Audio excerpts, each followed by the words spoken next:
सुप्रभात बच्चों, मैं नीमा आपके हिंदी की अध्यापिका। बच्चों, आज हम पढ़ेंगे कक्षा छठी का पाठ 5 रहीम के दोहे। रहीम के दोहे। रहीम दास जी जो थे वे भक्ति काल के कवियों में से उनका क्या था, भक्ति काल के कवियों में महत्वपूर्ण स्थान था। भक्ति काल के कवि थे। उन्होंने जो थे नीति परक दोहों की रचना की है।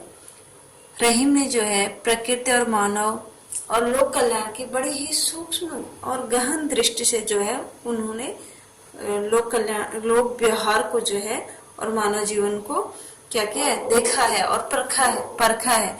उन्होंने अपने बहुमूल्य अनुभवों को दोहों में जो है छोटे छोटे छंदों में भर दिया है। उनके दोहे रोचक और ज्ञान परक होते हैं। क्या होते हैं? ज्ञान देने वाले होते हैं और बहुत ही क्या होते हैं, रोचक होते हैं। बहुत ही उनमें क्या आता है, आनंद आता है उनको पढ़ने में। तो ये क्या है, रहीमदास जी के दोहे हैं। तो हम पढ़ेंगे रहीमदास जी के दोहे। पहला दोहा है, रहीमन देख बड़ेन को लघु ना दीजे डार, जहां काम आवे सुई कहाँ करी तलवार। रहीमदास जी जो है कहते हैं कि रहीमन देख बड़ेन को, कि बड़े व्यक्तियों को देखकर जो है लघु न दीजिए डार, छोटे व्यक्तियों को हमें नहीं त्यागना चाहिए। यानी क्या करना चाहिए, बड़े व्यक्तियों को देखकर हमें छोटों को जो है उचित सम्मान न देना, ये क्या है, गलत है। यानी कि बड़े व्यक्तियों को देखकर हमें छोटों को नहीं त्यागना चाहिए। जिस प्रकार हम बड़े व्यक्तियों को सम्मान देते हैं वैसे ही छोटे व्यक्तियों को भी सम्मान देना चाहिए। जहां काम आवे सुई कहाँ करे तलवार, जहां जिस काम को जो है सुई कर सकती है या जिस काम के लिए सुई की जरूरत होती है वहां पे जो है तलवार सुई के काम को नहीं कर सकती, या वहां पे तलवार से काम नहीं किया जा सकता है। इसलिए जो है छोटी से छोटी वस्तु का भी अपने आप में क्या होता है, महत्व होता है, या छोटे व्यक्तियों का भी क्या होता है, अपना महत्व होता है और उनको भी उचित सम्मान देना चाहिए। दूसरा दोहा देखें, दोनों रहीमन एक से जो लो बोलत नाही, जान परत है काक पिक ऋतु बसंत में के माही। यानी दोनों रहीमन एक से जो लो बोलत नाही, जान परत है काक पिक ऋतु बसंत के माही। जिस प्रकार जो है, रहीमदास जी कहते हैं कि जिस प्रकार कौवे और काक में, काक का क्या अर्थ है, कौवा, और पीक का अर्थ है आपका कोयल। जिस प्रकार की बसंत ऋतु के आने पर, यानी जब बसंत ऋतु आती है तो कोयल क्या करती है, कूकती है। तो बस जिस प्रकार बसंत ऋतु के आने पर कौवे और कोयल में अंतर स्पष्ट हो जाता है, या कोयल और कौवे का पता चल जाता है। कैसे पता चलता है, जब कोयल गाती है तो क्या पता चलता है कि कौन कौवा है और कौन कोयल है। उसी प्रकार जब तक हम किसी भी व्यक्ति का आचरण नहीं देखते या उसके व्यवहार नहीं देखते, उसका व्यवहार नहीं देखते, तब तक हमें उसके बारे में पता नहीं चलता। और कब पता चलता है, दोनों का पता, अच्छे और बुरे व्यक्ति का पता कब चलता है, जब हम उनके साथ क्या करते हैं, व्यवहार करते हैं, बोलते हैं। तो उस समय जब उनका व्यवहार हम देखते हैं तब हमें पता चलता है कि कौन अच्छा व्यक्ति है, कौन सज्जन व्यक्ति है और कौन दुर्जन। किस प्रकार, जिस प्रकार की बसंत ऋतु के आने पर कोयल और कौवे की पहचान हो जाती है, उसी प्रकार अच्छे और बुरे व्यक्ति के उनके व्यवहार से ही क्या हो जाती है, पहचान हो जाती है। तीसरा देखिए, पावस देख रहीम मन कोयल साधे मौन, अब दादुर वक्ता भय हमको पूछत कौन। पावस का अर्थ होता है वर्षा ऋतु। पावस देख रहीम मन कोयल साधे मौन। अब देखिए कहते हैं कि जब जो है क्या आती है, बसंत ऋतु आती है, बसंत ऋतु के वर्षा ऋतु आती है। वर्षा ऋतु के आने पर जो है कोयल क्या कर लेती है, मौन धारण कर लेती है, यानी चुप हो जाती है। क्यों चुप हो जाती है, क्योंकि अब तो क्या, दादुर, दादुर का अर्थ है मेढक। मेढक जो है, अब मेढक बोलेगा। देखा है आपने वर्षा ऋतु में क्या होता है, मेढक बोलता है। तो ऐसे कह रहे कि पावस देख रही मन, कोई कोयल साधे मौन। वर्षा ऋतु के आने पर कोयल जो क्या हो जाती है, चुप हो जाती है। क्यों चुप हो जाती है? क्योंकि उस समय मेढक जो है वो बोलने लगता है। तो कोयल बोलती कि अब हमें कौन पूछेगा। अब तो क्या है, मेढक बोलने लग गया वर्षा ऋतु में। तो अब जो है हमें कौन पूछेगा। चौथा देखिए, एके साधे सब सदे, सब साधे सब जाए, रही मन मूल ही सिंचो, फूले फले अघाए। एके साधे सब सदे, सब साधे सब जाए। एक ही साधे का अर्थ है यहाँ से कि जिस प्रकार जो है वृक्ष के जड़ में, मूल ही का अर्थ है जड़, जड़ को सींचने से या जड़ में पानी देने से वह क्या हो जाता है, वह वृक्ष फलता है, फूलता है। उसी प्रकार जो है अगर हम अपने एक ही साथ एक ही लक्ष्य को लेकर चले तो हमें जो है उस कार्य में अवश्य सफलता मिलेगी और आगे भी जो है हम सफलता को प्राप्त करेंगे। एक के बाद एक सफलता हमें मिल जाएगी।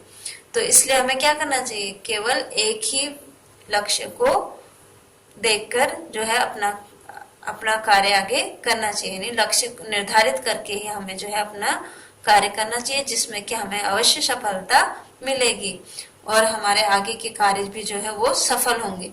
किस प्रकार, जिस प्रकार की पेड़ के जड़ में पानी देने से जो है वो फलने फूलने लगता है, सफलता मिल जाती है उसे।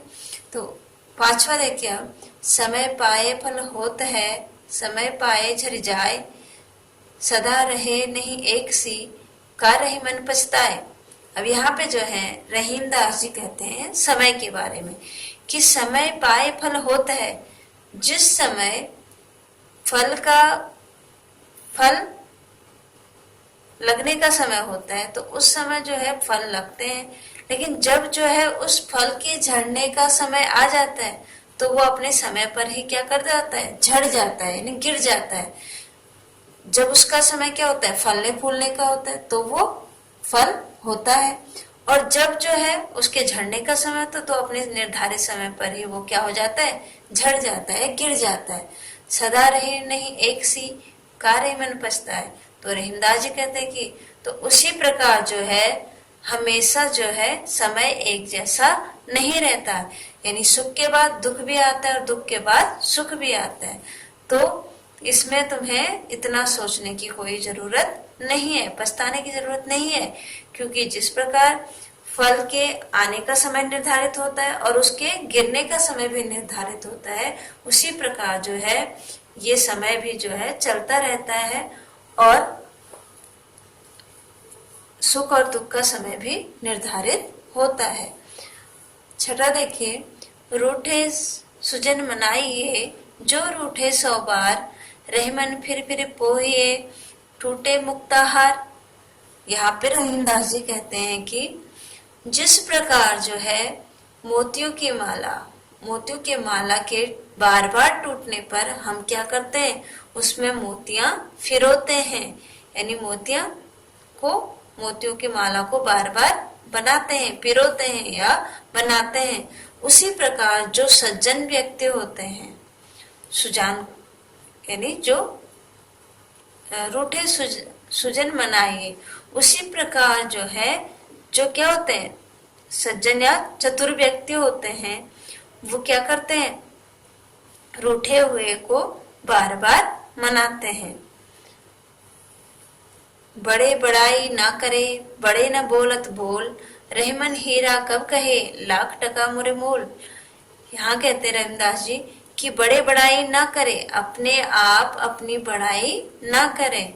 बड़े न बोलत बोल, जो व्यक्ति क्या होते हैं, बहुत ही सज्जन होते हैं या बड़े होते हैं, वो अपनी बड़ाई अपने आप कभी नहीं करते। और बड़े न बोलत बोल, और ज्यादा क्या नहीं करते हैं, अपनी बड़ाई नहीं करते हैं और ना ही बड़े बड़े क्या देते हैं, उपदेश देते हैं, वे बड़े बड़े उपदेश भी नहीं देते और अपनी बड़ाई भी अपने आप नहीं करते। किस प्रकार नहीं करते हैं, जिस प्रकार की हीरा जो है अपना मूल्य अपने आप नहीं बताता, और दूसरे लोग क्या करते हैं, हीरे के मूल्य को जान जाते हैं क्योंकि सबसे महंगा है। तो इसी प्रकार जो अच्छे व्यक्ति, सज्जन व्यक्ति या बड़े व्यक्ति होते हैं, वे अपनी बड़ाई अपने आप नहीं करते हैं और बड़े बड़े उपदेश भी नहीं देते, बल्कि सभी लोग अपने आप ही उनके मूल्य को जान लेते हैं। तरवर फल नहीं खाते हैं, सरवर पिए नहीं पान, कहीं रहीम पर काज हित, संपत्ति संचय सुजान। तरवर फल नहीं खाते हैं, तरवर का अर्थ है पेड़ से, सरवर तालाब, पर काज हित दूसरे के हित के लिए, संचय सुजान।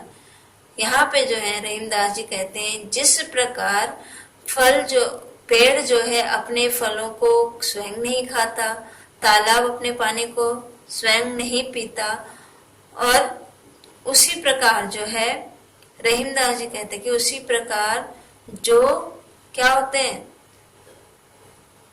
सज्जन व्यक्ति होते हैं, वो क्या नहीं करते, सज्जन व्यक्ति होते हैं वे अपने संपत्ति का संचय यानी अपने धन को जो है दूसरों के हित के लिए ही इकट्ठा करते हैं। तरवर फल यानी पेड़ अपने फलों को अपने आप नहीं खाता, और पानी जो तालाब जो है अपने पानी को अपने आप नहीं पीता। उसी प्रकार जो सज्जन व्यक्ति होते हैं वे अपने धन को जो है दूसरों के हित के लिए, दूसरों की भलाई के लिए क्या करते हैं, इकट्ठा करते हैं। तो यहाँ देखिए कि जो रहीमदास जी हैं वो क्या करते हैं,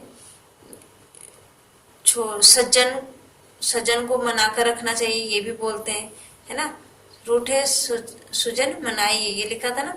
तो वो क्या करते हैं कि सज्जन को बार बार रूठने पर भी उन्हें क्या करना चाहिए, चतुर व्यक्ति जो है सज्जन के रूठने पर उन्हें बार बार मनाता है। किस प्रकार मनाता है बोला था, और परोपकार की भावना का भी इन्होंने इसमें वर्णन किया है, जैसे तरवर फल नहीं खाते यानी परोपकार करना, और छोटे व्यक्तियों के उचित सम्मान देने के लिए भी एक पहला इनका जो है दोहा लिखा हुआ है कि हमें जो है बड़े व्यक्तियों को देखकर छोटे व्यक्तियों का अपमान नहीं करना चाहिए, बल्कि उनका भी सम्मान करना चाहिए।